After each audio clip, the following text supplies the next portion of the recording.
Welcome to I dream. Present మనతో పాటు advocate Nageshwar పూజారి గారు ఉన్నారు. మాట్లాడదాం. హలో అండి. సో భార్యాభర్తల రిలేషన్షిప్లో డైవర్స్ వరకు వెళ్లకుండా ఉండాలి అని అంటే ఏం చేయాలి? ఏ రిలేషన్షిప్ అయినా సరే డిస్ప్యూట్ కావద్దు అంటే డిస్కషన్స్ అంటే ఎక్కువ జరగాలి ఫస్ట్. ఎస్పెషల్లీ భార్యాభర్తల విషయాలు డైవర్స్ దాకా వెళ్ళొద్దు అనుకుంటే వాళ్ళకు ఏదో దగ్గర ఒక చిన్న డిస్ప్యూట్ స్టార్ట్ అవుతుంది. ఆ డిస్ప్యూట్ స్టార్ట్ అయినప్పుడు ఆ డిస్ప్యూట్కి సంబంధించి మీరు కౌన్సిలింగ్ తీసుకోవడం స్టార్ట్ చేయాలి. ఇండియాలో కౌన్సిలింగ్ అనేది నెగిటివ్ వర్డ్. ఇండియాలో కౌన్సిలింగ్ ఎవరు చేస్తున్నారు? ఇంట్లో పెద్ద మనుషులు వీళ్ళు చేస్తారు. ఎప్పుడైనా కౌన్సిలింగ్ చేసేటప్పుడు ఏమవుతుంది ఏంటంటే ఒక వ్యక్తిని మనం కౌన్సిలింగ్ చేసేటప్పుడు మన ఇంట్లో మనల్ని కౌన్సిలింగ్ చేసేటప్పుడు ఏం చెప్తారంటే మన సైడే మాట్లాడతారు. ఇప్పుడు ఒక భార్య ఒక భర్త ఉంటారు. భర్తకు సంబంధించి వాళ్ళ ఇంట్లో అందరూ భర్తని సపోర్ట్ చేస్తారు. భర్త ఇంట్లో అందరూ, భార్య ఇంట్లో భార్య సపోర్ట్ చేస్తారు. ఇక కౌన్సిలింగ్ అవుతుంది. అర్థమవుతుందా? కాబట్టి భార్యాభర్తల ఇష్యూ ఎప్పుడు వచ్చినా కూడా ఒక ఎక్స్పర్ట్ చేత స్టార్టింగ్లోనే కనుక మీరు కౌన్సిలింగ్ తీసుకోగలిగితే, ఒక సమస్య ఇష్యూ అయినప్పుడే ఈ రిలేషన్షిప్ ఎక్కడో తేడా వస్తుంది, ఇది ఎటో పోతుంది అనుకున్నప్పుడే మీరు కౌన్సిలింగ్ స్టార్ట్ చేసేసుకుంటే మీరు కోర్టుని అవాయిడ్ చేయొచ్చు. ఓకే, మీరు కోర్టుని అవాయిడ్ చేయాలి అంటే ఏంటంటే మీరు కౌన్సిలింగ్ మీద నాలెడ్జ్ పెంచుకోవాలి. నాలెడ్జ్ పెంచుకొని స్టార్టింగ్ నుంచే మీరు వెళ్ళి కౌన్సిలింగ్ తీసుకోగలిగితే ఒకవేళ అది కోర్టు కేసుకి వెళ్ళినప్పుడు కూడా విజయం సాధించడానికి ఈజీ అవుతుంది. అంటే ఎవరిస్తారు, ఎక్కడిస్తారు? ఫ్యామిలీకి సంబంధించిన ఎక్స్పర్ట్స్, ఇప్పుడు డైవర్స్ కేసులు చేసేవాళ్ళు కావచ్చు, ఫ్యామిలీ కౌన్సిలర్స్ కావచ్చు, వాళ్ళు రెగ్యులర్గా కొన్ని వందల కేసులు చూస్తుంటారు కాబట్టి దానికి వాళ్ళకి లీగల్ నాలెడ్జ్ ఉంటుంది కాబట్టి అది ఎట్లా సాల్వ్ చేయొచ్చు, ఏడికి వెళ్ళే అవకాశం ఉంటుంది అనేది అది చేయాలి. ఫ్యామిలీ కోర్టులలో ఏంది అంటే ప్రముఖ పాత్ర ఎక్కువ కౌన్సిలింగే. కౌన్సిలింగ్ చేయకుండా ఏంటంటే దాన్ని డైరెక్ట్ కోర్టుకు తీసుకెళ్ళేసేస్తే అది సమస్య ఇంకా జటిలమైపోతుంది. కాబట్టి నేను అందరికి చెప్పే సలహా ఏంటంటే భార్యాభర్తల రిలేషన్షిప్స్లో మీకు ఏదైనా ప్రాబ్లం వస్తుంది అనుకున్నప్పుడు స్టార్టింగ్ దశలోనే మీరు కౌన్సిలింగ్ తీసుకోవడం నేర్చుకోండి. మీరు కౌన్సిలింగ్ కూడా ఇస్తారా? కౌన్సిలింగ్ ఇస్తాను నేను. స్టార్టింగ్ దశలోనే కౌన్సిలింగ్ తీసుకోవడం నేర్చుకోండి. అది ఫస్ట్ ఒక్కరు వచ్చినా పర్లేదు, ఇద్దరు కలిసి వచ్చినా పర్లేదు. ఇప్పుడున్న సమాజానికి కౌన్సిలింగ్ అనేది చాలా important to avoid court cases in matrimonial issues. కాబట్టి ఆ అవగాహన పెంచుకోండి. మీకు 80% ఆఫ్ ద కేసెస్ కోర్టుకి వెళ్ళకుండా కాపాడగలుగుతాం. 80%. ఇంకోటి బిఫోర్ రిలేషన్షిప్ కూడా, అంటే పెళ్ళికి ముందు కూడా అమ్మాయి అబ్బాయి కౌన్సిలింగ్ తీసుకుంటే కొంచెం రిలేషన్షిప్ వాళ్ళది పెళ్ళయ్యాక కూడా స్ట్రాంగ్ ఉండే ఛాన్సెస్ కూడా ఉంటాయి కదా. అది డెఫినెట్లీ తీసుకోవాలని చెప్తాను నేను. ప్రీ మ్యారిటల్ కౌన్సిలింగ్ అనేది నెసెసరీ. 100% ప్రీ మ్యారిటల్ కౌన్సిలింగ్ అనేది కంపల్సరీ తీసుకోవాల్సిందే. తీసుకుంటున్నారా అసలు? ఎవరైనా వెళ్తారా? ఇప్పుడు ఆ కల్చర్ స్టార్ట్ అయింది మన దగ్గర. ఇప్పుడు ఎందుకంటే అందరూ ఇండివిజువల్స్ ఉన్నారు కదా, ఒక డెసిషన్ మేకింగ్ అనేది కరెక్ట్ తీసుకుంటున్నానా లేదా, ఈ పెళ్ళి నాకు సెట్ అవుతుందా సెట్ కాదా, అసలు వీళ్ళ ఆలోచనలు ఏందనేది మనకు పంచుకోవడానికి ఒక ఎక్స్పర్ట్ ఉంటే అది సక్సెస్ఫుల్ అవుతున్నది.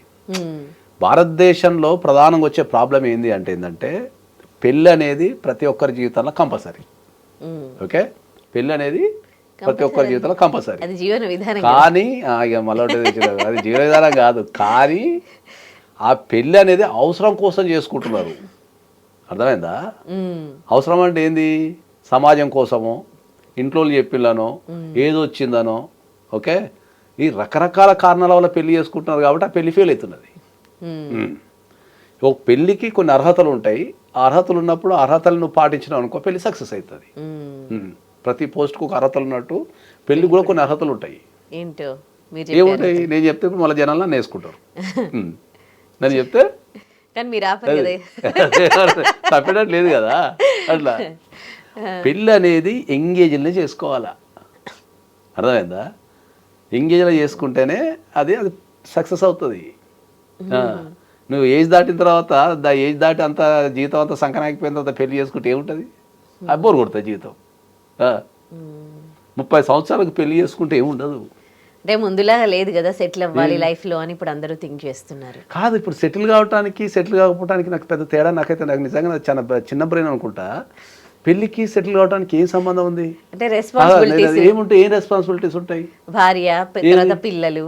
భార్యకి ఏముంటుంది? ఇప్పుడు ఒక వేరే ఇంట్లో ఉన్న అమ్మాయి మన ఇంటికి వస్తే ఏం తేడా వస్తుంది? వండుకునే దాంట్లో ఒక ముద్ద ఎక్కువ అవుతుంది. ఈ తేడా వస్తుంది. ఇప్పుడు వాళ్ళ ఇంట్లో ఉన్న అమ్మాయే మన ఇంట్లో ఉన్న అమ్మాయే కదా. ఇప్పుడు మన ఇంట్లో ఒక అమ్మాయి ఉంది, చదువుకుంటా ఆ ఇంట్లో ఉన్న ఫాదర్ ఇక్కడ పెట్టి చదివించచ్చు కదా, హాస్టల్లో పెట్టి చదివించే బదులు. తేడా ఏమొస్తుంది? నాకు చాలా చిన్న బ్రెయిన్, నాకు అర్థం కాదు. నాకు నిజంగా ఏం అర్థం కాదు. నన్ను జనాలు వేసుకున్నా కూడా నాకు అర్థం కాదు అది. అంటే ఫైనాన్షియల్ గా స్ట్రాంగ్ అవ్వాలి రేపు ముందు అంటే ఎప్పుడు ఎలాంటి సిచ్యువేషన్. ఫైనాన్షియల్ స్ట్రాంగ్ అవడం నాకు అర్థం కాదు. ఫైనాన్షియల్ స్ట్రాంగ్ అవడం అంటే ఏంది? ఏం ఖర్చు వస్తుంది? పెద్దగా ఏం ఖర్చు రాదు. ఫైనాన్షియల్ స్ట్రాంగ్ కావాలనేది మీది మానసికమైన ప్రాబ్లం. అది ఫైనాన్షియల్ స్ట్రాంగ్ అవడం అంటే ఏంది? ఎన్నో 100 సందర్భాల్లో చెప్పిన ఫైనాన్షియల్గా స్ట్రాంగ్ అవడం అనేది ఎవ్వరికి ఉండదు. ఇప్పుడు 100 కోట్ల ఉన్నోడు జీరో అయిపోతాడు, జీరో ఉన్నోడు హీరో అవుతాడు.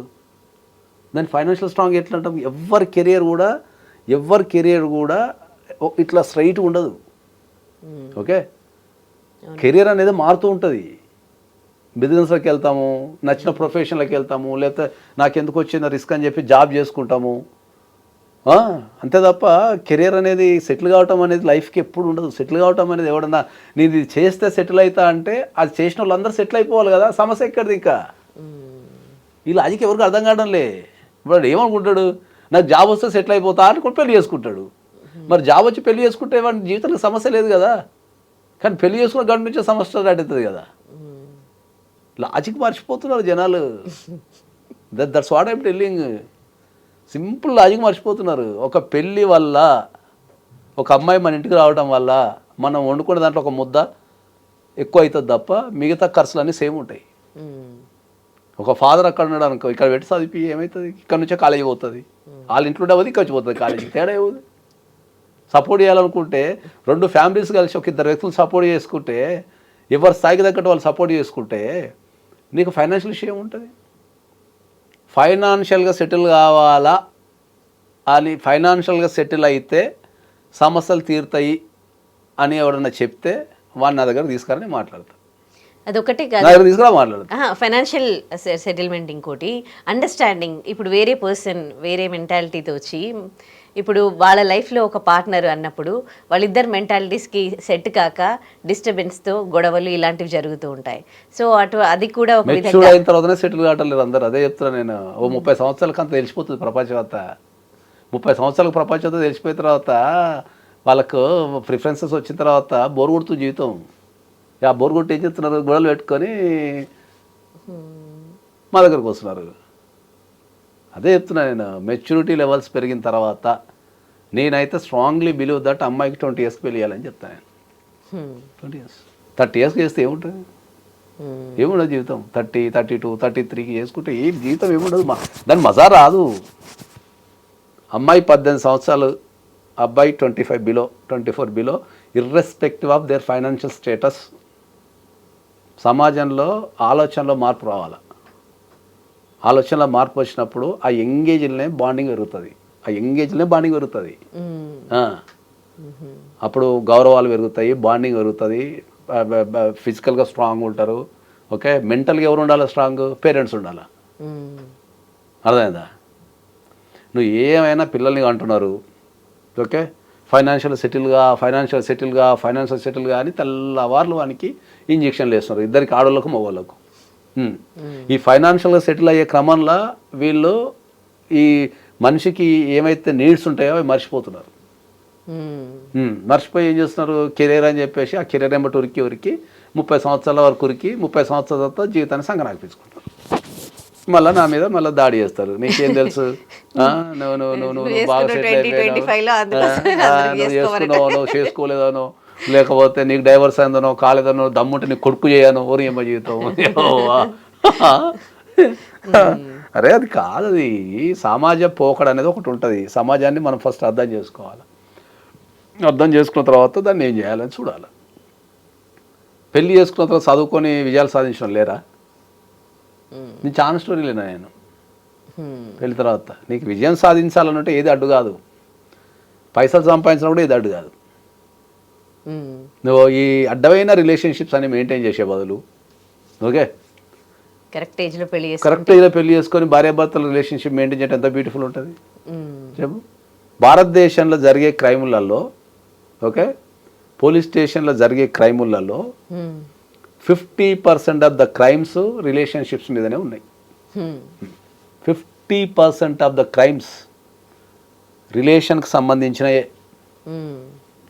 పలానా వ్యక్తి నన్ను మోసం చేసినాను, లేకపోతే భర్త నన్ను హరాస్మెంట్ చేస్తున్నాను, ఈ రెండే.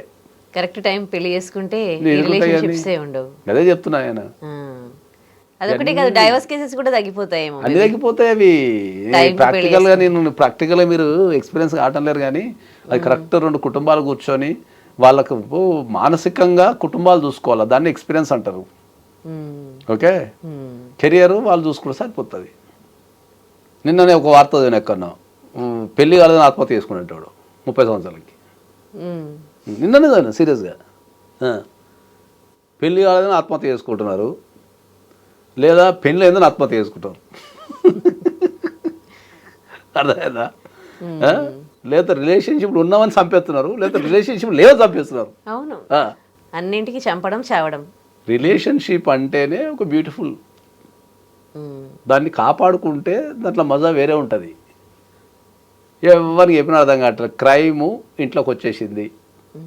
రోజును పొద్దున లేచి సోషల్ మీడియా కానీ పేపర్ కానీ చదువు, డైలీ ఒక 5 ఆత్మహత్యలు, ఒక 5 హత్యలు ఉంటాయి. 5 ఆత్మహత్యలు, 5 హత్యలు ఉంటాయి. ఇవి కూడా ఏంది? పిల్లల్ని చంపడం, చిన్న పిల్లల్ని చంపడం ఏంది అసలు వ్యవస్థలో? ఒక్కడన్నా స్పందిస్తున్నాడా? కుటుంబాలలో చచ్చిపోతే ఒక్కడన్నా ఆలోచిస్తున్నాడా? కుటుంబాలలో చంపుకోవడం ఏంది? తల్లిని చంపుకోవడం ఏంది? తండ్రిని చంపుకోవడం ఏంది? పిల్లల్ని చంపడం ఏంది? పిల్లలు పోయి పేరెంట్స్ని చంపడము, పేరెంట్స్ వచ్చి పిల్లల్ని చంపడము, భర్త భార్యను చంపడము, భార్య భర్తను చంపడము, గర్ల్ ఫ్రెండ్ బాయ్ ఫ్రెండ్ని చంపడం, బాయ్ ఫ్రెండ్ గర్ల్ ఫ్రెండ్ని చంపడము. వీళ్ళు ఆనందంగా ఉండడానికే రిలేషన్షిప్ ఏర్పరచుకుంటారు. ఎనీ రిలేషన్షిప్ అంటే ఈ వ్యక్తితోని నేను కలిసి జీవిస్తే ఆనందంగా ఉంటా అని చెప్పేసి ఒక రిలేషన్షిప్ ఏర్పరచుకొని అదే రిలేషన్షిప్ని మళ్ళీ క్రైమ్ చేస్తున్నారు. అది ఎంతమందికి అర్థమవుతుంది? ఒక్కడు కూడా స్పందిస్తాను. అది చదువుతున్నారు, మళ్ళీ ఎంజాయ్ చేస్తున్నారు, దాని గురించి మళ్ళీ స్టేటస్లు. మొన్న అదేదో పాపం అమ్మాయిని ఫ్రిడ్జ్లో పెట్టి చంపేళ్ళు, ఏది వైజాగ్లో ఫ్రిడ్జ్లో పెట్టి చంపితే నేనైతే దానిపైన ఏం మాట్లాడలే. సరే, సమాజం ఒకటి చూద్దాం అంతే, కొన్ని వేల రీల్స్, వేల న్యూస్ ఛానల్స్, వేల రీల్స్ ఎట్లా చంపిండు చెప్తున్నారు తప్ప ఆ చంపడం వెనకున్న అసలు ఆ చంపడానికి దారితీసిన పరిస్థితులు ఎవడు చెప్తాను లేడు. ఒక వ్యక్తి అంత క్రూయల్గా ఎట్లా తయారయ్యాడు? సమాజంలో తిరిగే ఒక వ్యక్తి మృగం కంటే ఘోరంగా ఎట్లా చంపగలుగుతున్నాడు? దీనిపైన ఎవ్వడన్నా చర్చ పెట్టిడా? ఒక్కడన్నా మానవత్వంతో మరి ఒక వ్యక్తి, ఒక యంగ్లో ఉన్న ఒక వ్యక్తి ఎందుకు ఒక అమ్మాయిని అంత అత్యంత దారుణంగా చంపాల్సి వచ్చింది? మన సమాజంలో మన పక్కన దిగుతున్న వ్యక్తి మనం పక్కన టర్న్ అయితే రేపు నీ పక్కన ఏం టర్న్ అవుతాడు? ఎవరికి భయం? రిలేషన్షిప్లో పోతున్నారు, చంపుకుంటున్నారు, లేదా చచ్చిపోతున్నారు, చంపుకుంటారు, చచ్చిపోతున్నారు. అరే చెప్తే అర్థమే కావటం లేదు. రిలేషన్షిప్, ఎనీ రిలేషన్షిప్ అనేది మనం ఏర్పరచుకునేది లైఫ్ బ్యూటిఫుల్గా ఉండడానికి. దాన్ని క్రైమ్ చేస్తున్నారు. వ్యవస్థలో ఫస్ట్ ప్రధానమైన లోపం ఏంటంటే కుటుంబ వ్యవస్థ అనేది భారతదేశంలో నా భాషలో చెప్పాలంటే పీకింది. కుటుంబ వ్యవస్థ అనేది త్యాగాలు చేస్తేనే కుటుంబ వ్యవస్థ.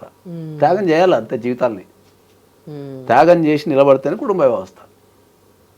ఆ త్యాగాల బదులు ఏమవుతుంది? కమర్షియల్ అయిపోయింది. నాకేమిస్తావు, నీకేమి ఇవ్వాలా చెప్పు, కథ. కుటుంబాన్ని సాదే క్రమంలో, ఒక కుటుంబాన్ని మంచి కుటుంబం కింద తీర్చిదే క్రమంలో కుటుంబంలో ఉన్న ప్రతి ఒక్కరు త్యాగం చేస్తేనే కుటుంబ వ్యవస్థ నిలబడుతుంది. ఎప్పుడైతే త్యాగం నుంచి మనం బయటకు వచ్చేసి కమర్షియల్ స్టార్ట్ చేసినామో, చెప్పు అని చెప్పి స్టార్ట్ చేసినామో, చంపుకోవడం పెరిగింది. నేను ఎందుకు త్యాగం చేయాలి? నా లైఫ్ అంటేనే త్యాగం కదా. నేను అదే చెప్తున్నా, లైఫ్ అంటేనే త్యాగం కదా. ఒక వ్యక్తి కోసం త్యాగం చేయటమే కదా అంటున్నా. అది అందరికీ ఉండాలి. ఫస్ట్ పెళ్ళికి కావాల్సిన ప్రధాన అర్హత ఏముంటుంది చెప్పు? పెళ్ళికి కావాల్సిన ప్రధాన అర్హత ఓపిక, ఫస్ట్ త్యాగం, ఓకే, ప్రేమించే గుణం, ఓకే, నిలబడటం. ఇవి నేర్పాలి పెళ్ళికి. అర్థమైందా? ఒక వ్యక్తి కోసం ఎట్లా నిలబడాలా, ఒక వ్యక్తి కోసం ఎంత త్యాగం చేయాలా, ఒక వ్యక్తిని మనం ఎంత మంచిగా చూసుకోవాలా, ఒక వ్యక్తికి ఎంత రెస్పెక్ట్ ఇవ్వాలా, ఎంత ఓపిక ఉండాలి, ఒక రిలేషన్షిప్ కాపాడుకోవాలంటే ఎంత ఓపిక ఉండాలా, ఇవి మనం నేర్పాల్సిన పెళ్ళికి.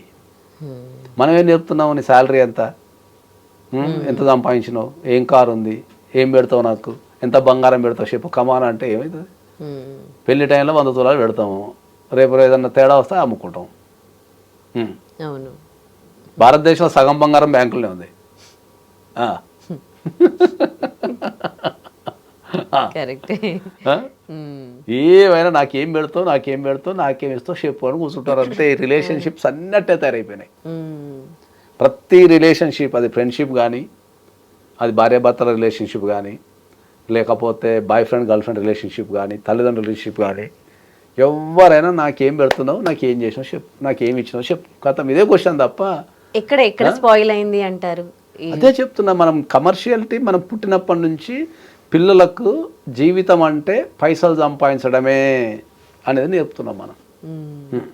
పిల్లలకి ఏం నేర్పుతున్నాం అంటే, ఎవరైనా ఆడపిల్లైనా మగపిల్లైనా ఏం నేర్పుతున్నాం మన కుటుంబాలలో అంటే, నువ్వు సుఖంగా ఉండాలంటే నువ్వు పైసలు సంపాదించాలి, నువ్వు సుఖంగా ఉండాలంటే నువ్వు పైసలు సంపాదించాలని చెప్తున్నాం. వీళ్ళందరూ ఎట్లా తయారైన అంటే ఏంటంటే, నా దగ్గర పైసలు ఉంటే నేను సుఖంగా ఉంటా కాబట్టి జీతం సంపాదించి నా జీతం నేను ఎందుకు ఇస్తా అని స్టార్ట్ అవుతుంది. మొగుడైనా పిల్లలైన ఇద్దరు నీ ఖర్చు అయింది నా ఖర్చు అయింది అంటారు.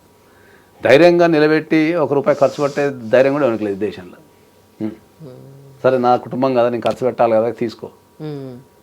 పిల్లలకు ఖర్చు పెట్టాలంటే భయం, నేను ఎందుకు ఇవ్వాలి మెయింటెనెన్స్ అని. నీ పిల్లలు నీ వారసత్వం, అది నువ్వు ఒక తరానికి నువ్వు ఏమందిస్తున్నావు నువ్వు, అది కదా జీవితం అంటే. నేను ఏ లెక్కలు ఉన్నంత కాలం అందరి జీవితాలలో బొక్కలే ఉంటాయి. భలే చెప్పిరే. అంతే చెప్తున్నా కదా, కరెక్టే కదా. నువ్వు లెక్కలు పెట్టినంత కాలం బొక్కలే ఉంటాయి.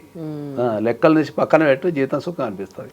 సూపర్. అందరు ఆనందంగా ఉంటారంటే పైసలు ఉంటే ఆనందంగా ఉంటాను, పైసలు ఉంటే ఎవడు ఆనందంగా ఉండడు. పైసలతోనే ఆనందం రాదు, వ్యక్తులతో మాత్రమే ఆనందం వస్తుంది. వ్యక్తిని కాపాడుకుంటేనే ఆనందం వస్తుంది. ఒక వ్యక్తిని చూడగానే నీకు పాజిటివ్నెస్ వచ్చిందంటే ఆనందం వచ్చేసినట్టే. మనం చూడగానే నీకు నెగిటివ్ వచ్చిందనుకో కథం పీకింది. ఇంకా దాన్ని ఎందుకు డెవలప్ చేస్తున్నారు వ్యవస్థలో అని చెప్తున్నాను నేను. ఏమో నాకైతే అసలు రోజు అవుతే అసలు తల్లి మొన్న ఎవడో ఆస్తి కోసం 2 ఎకరాలు అడ్వకేట్ ప్రియాంక అని ఒక అమ్మాయి ఉంటుంది, 2 ఎకరాల ఆస్తి కోసం చంపి జైలుకి పోయినాడు, లైఫ్ టైం జైలు ఉంటాడు ఇప్పుడు. పిల్లల్ని ఎప్పుడు కూడా మనం పైసల మిషన్ కింద రెడీ చేయొద్దు. పైసల మిషన్ కింద ఎప్పుడు రెడీ చేయొద్దు మనం. వాళ్ళకి ధైర్యాన్ని ఇవ్వాలి. అర్థమైందా? ఏం లేకపోయినా బతకగలిగే ధైర్యాన్ని ఇవ్వగలిగితే చేస్తారు. నువ్వు పిల్లల్ని ఇట్లా చెయ్యి అట్లా చెయ్యి అట్లా. ఒక్కొక్క పర్సన్ ఒక్కొక్క యూనిక్, వాళ్ళ ఆలోచన విధానం వేరు ఉంటుంది, వాళ్ళ హ్యాబిట్స్ వేరు ఉంటాయి, వాళ్ళ అలవాట్లు వేరు ఉంటాయి. ఎన్నో వాళ్ళ జీవితంలో జరిగిన సంఘటన నుంచి వాళ్ళ జీవితాన్ని నిర్మించుకుంటారు. అందరం ఏం చేస్తున్నాం తెలుసా, మనందరం మన జీవితానికి నచ్చినట్టు వాళ్ళని ఫోర్స్ చేస్తుంటాం. అది చేయొద్దు అని చెప్తాను నేను. ఈ రెండు, ఒక్కొక్క ప్రాణి ఒక్కొక్క యూనిక్. ఆ యూనిక్నెస్ని మనం కాపాడుకోవాలంటే వాళ్ళకి రెస్పెక్ట్ ఇవ్వాలి, వాళ్ళ ఆలోచన విధానానికి అర్థం చేసుకోవాలి. ఎట్లా ఎక్కడ చూడు అసలు మొత్తం ఇప్పుడు ఎంతమంది చదువుకుంటారు, బీటెక్ చేసిన వాళ్ళంతా అడ్మిన్ జాబులు చేస్తున్నారు భారతదేశంలో. అసలు బీటెక్ చేసి అడ్మిన్ జాబ్ చేయడం ఏందన్నా కాన్సెప్ట్. నువ్వు చేసినేమో టెక్నికల్ కోర్సు, నువ్వేమో అడ్మిన్ జాబ్ చేసుకుంటావు, టెలికాలర్స్ కింద, బైక్ రైడర్స్ కింద, లేకపోతే ఆఫీస్లో అడ్మిన్ కింద ఇవి చేస్తున్నారు. ఏ ఇంపాక్ట్ జాబులు పోయినాయి కదా. ఏది ఏ ఇంపాక్ట్తో జాబులు పోయింది? ఇప్పుడు నేను చెప్పేది ఏ వచ్చిన తర్వాత కాదు, గత 20 సంవత్సరాలు చెప్తున్న స్టోరీ ఇది. స్కిల్డ్ ఉంటే ఏఐతో పని లేదు నీకు. ఫస్ట్ స్కిల్డ్ వేరు, చదువుకోవడం వేరు, రెండు చాలా డిఫరెంట్. స్కిల్డ్ ఎట్లా ఏంటంటే, ఇప్పుడు మనకు అందరికి అర్థమయ్యే భాషలో చెప్పాలంటే ఏంటంటే, వాడు మెకానికల్ ఇంజనీరింగ్ ఏదో చేస్తాడు. అంటే ఇంజనీరింగ్ చదువుల మీద నాకు పెద్దగా ఐడియా లేదు, ఎందుకంటే నేను ఆర్ట్ స్టూడెంట్ కాబట్టి నాకు ఇంజనీరింగ్ చదువులు పెద్దగా లేదు. కానీ నేను బీకామ్ కంప్యూటర్స్. ఓకే, ఈ ఇంజనీరింగ్ పెద్ద చదువుతారు కదా, వానికి బైక్ మెకానిక్ గురించి కూడా ఏం తెలియదు. వాడు బైకులు తయారు చేయడం కూడా ఏం తెలియదు. వాడు జనరల్గా మన గల్లీలో ఉంటాడు, బైక్ మెకానిక్ ఉంటాడు, పోరగాళ్ళు ఉంటారు వాళ్ళు. వాడు సౌండ్తో చెప్పి పెడతాడు, పోతుంటే సౌండ్లో మిషన్లో ఏం ప్రాబ్లం చెప్తాడు. మరి ఆడైనా ఇంజనీరింగ్ చదివినాడు, దాన్ని స్కిల్డ్ అంటారు. స్కిల్డ్కి చదువుతో సంబంధం లేదు. ఎక్సలెంట్ చెప్పారు. చాలా సందర్భాలల్లో చెప్పేస్తాడు వాడు, ఒక విషయాన్ని చూడగానే చెప్పేస్తాడు. స్కిల్ అంటే ఏంటి? ఒక పని నువ్వు రెగ్యులర్గా చేయటం వల్ల కలగడాన్ని స్కిల్డ్ అంటారు. ఇప్పుడు ఇంజనీరింగ్ చదువుతారు, ఎంతమంది ఇంజనీరింగ్ చదివేటోళ్ళంతా ఇప్పుడన్నా నాకు తెలిసి వాళ్ళకు ప్రాజెక్ట్ ఇస్తారు. నాకు తెలిసి దేశంలో సొంతగా ప్రాజెక్ట్ చేసినాడు ఎవరు లేడు. 5,000 10,000 ఇచ్చి అమీర్పేటలో కొనుక్కుంటారు. ప్రాజెక్ట్ అంటే కొనుక్కోవడమే. మన భారతదేశంలో ఏదైనా ఇచ్చి ప్రాజెక్ట్ చేయరా అంటే కొనుక్కోవడమే. Right, thank you. And for more videos, Please subscribe to iDream. Please subscribe to iDream. Please subscribe iDream. And please subscribe to iDream. For more videos, subscribe to iDream. please like, share and subscribe to the channel. Congratulations, iDream. Subscribe to iDream. Subscribe to iDream. So subscribe to iDream Media. iDream ki iDream team andarki huge congratulations. Please subscribe iDream Media. Please subscribe to iDream. Subscribe iDream. Please subscribe to iDream. iDream అంటే నా కళల channel subscribe చేసుకున్న నోరు తిరుగుతలేదు, మీరైతే గంట గుర్తు కొట్టండి. For more such videos, please subscribe to iDream. Subscribe to iDream. Please subscribe to iDream. Please subscribe iDream Media. Please do subscribe to iDream. Please subscribe to iDream Media. For best entertainment and information, please subscribe iDream. And don't forget to subscribe to iDream.